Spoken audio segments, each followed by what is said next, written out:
Royal Enfield, इसे two wheelers का king कहें तो गलत नहीं होगा। रॉयल इनफील्ड एक इंडियन व्हीकल ब्रांड है जो कि अपनी हाई टेक्निक्स और क्लासिक लुक के लिए जानी जाती है।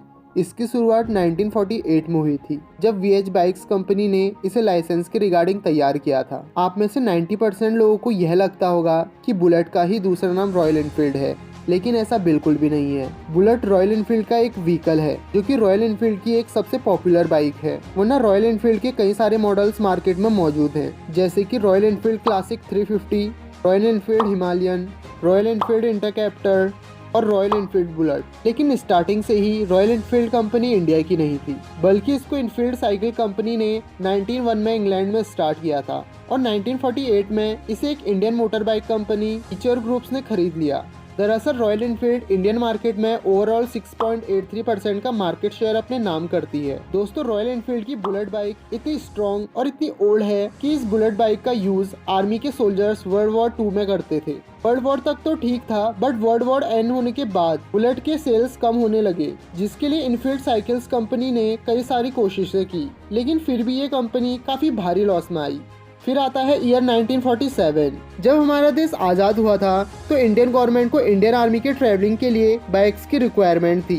जैसे कि मैंने आपको बताया कि बुलेट अपने स्ट्रॉन्गनेस के लिए काफ़ी ज़्यादा फेमस थी, इसीलिए इंडियन गवर्नमेंट ने 1954 में रॉयल इनफील्ड कंपनी को लगभग 800 बुलेट्स का ऑर्डर दे दिया। और इसी ऑर्डर को पूरा करने के लिए रॉयल इनफील्ड ने इंडिया में स्थित मद्रास मोटर्स के साथ एक पार्टनरशिप साइन की और 1962 में मद्रास मोटर्स ने रॉयल इनफील्ड से बुलेट्स के कुछ राइट्स खरीदकर बुलेट को मेड इन इंडिया बना दिया। बट फिर भी इंडियन मार्केट में बुलेट का कोई भी अच्छा रिस्पॉन्स नहीं आ रहा था और बुलेट अब पूरी तरीके से खत्म होने के कगार पे आ गई थी। लेकिन उस टाइम पे एसोर कंपनी के फाउंडर के बेटे सिद्धार्थ लाल ने बुलेट कंपनी को ही खरीद लिया और ईयर 2000 में सिद्धार्थ लाल ने रॉयल इनफील्ड को रीस्टार्ट करना शुरू किया। और उसके बाद रॉयल इनफील्ड अचानक से इतने तेजी से ग्रो होने लगी कि उसने इंडियन टू व्हीलर मार्केट में अपना डंका बजा दिया। लेकिन सिद्धार्थ लाल के वो क्या सीक्रेट्स थे, इनकी वजह से रॉयल इनफील्ड ने मार्केट में बाउंस बैक किया और उन्होंने क्या स्ट्रेटेजीज अपनाई कि बाइक मार्केट में आज रॉयल इनफील्ड एक किंग की तरह है। चलो इसे समझते हैं। Number 1, consistency. जब शुरुआत के टाइम से ही रॉयल इनफील्ड बार बार लॉसेस में जा रही थी, तो तब भी रॉयल इनफील्ड ने अपना प्रोडक्शन करना नहीं रोका।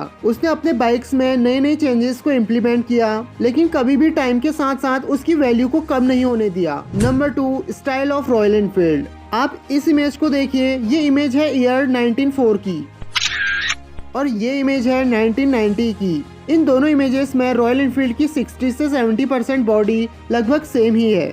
इसी स्ट्रेटेजी की वजह से रॉयल इनफील्ड की फेस वैल्यू बनी रही, जिसने कि मार्केट में भी अपना काफी अच्छा इफेक्ट लोगों के बीच में डाला। Number 3, demand. अगर आपको इकोनॉमिक्स या मार्केटिंग की थोड़ी बहुत नॉलेज भी है, तो मार्केट हमेशा कहता है कि जो सप्लाई है वो टोटली डिपेंड करता है डिमांड पे। बिकॉज मार्केट में अगर कंज्यूमर्स ही अपनी कोई भी डिमांड नहीं देंगे तो फिर सप्लाई का तो कोई सवाल ही नहीं उठता। इसीलिए डिमांड एंड सप्लाई का बैलेंस होना काफी ज्यादा जरूरी है। अभी रॉयल इनफील्ड ने अपने हर स्टेज में सोचा कि मार्केट में लोगों की बाइक्स को लेकर क्या डिमांड है, आखिर लोग टाइम के साथ साथ बुलेट में क्या क्या चेंजेस देखना चाहते हैं, ताकि वो उस डिमांड पे खरा उतर सके। भले ही शुरुआत में रॉयल इनफील्ड को मार्केटिंग समझने में थोड़ा टाइम लगा, जिस वजह से वो कई बार लॉसेस में रही, बट स्टिल आज की पॉपुलैरिटी और प्रॉफिट को देख के यह लगता है कि रॉयल इनफील्ड ने डिमांड को समझा, कंज्यूमर की प्रॉब्लम को समझा। ये रीजन है कि 2022 में रॉयल इनफील्ड का टर्नओवर 10,298 करोड़ रुपीस का था, जो कि टीवीएस और बजाज से काफी ज्यादा है। आज अगर कोई भी मोटर बाइक्स खरीदने की बात करता है तो उसकी पहली पसंद रॉयल इनफील्ड की बुलेट होती है। जहाँ कई बड़ी बड़ी कंपनीज अपनी मार्केटिंग के लिए बड़े बड़े होर्डिंग्स और महंगे महंगे ब्रांड एम्बेसडर्स पे पैसा लगाते हैं, वही रॉयल इनफील्ड का अब तक कोई भी ब्रांड एम्बेसडर नहीं है। सिद्धार्थ लाल खुद ही रॉयल इनफील्ड की ब्रांडिंग करते हैं। तो ये थी रॉयल इनफील्ड की रॉयल स्टोरी।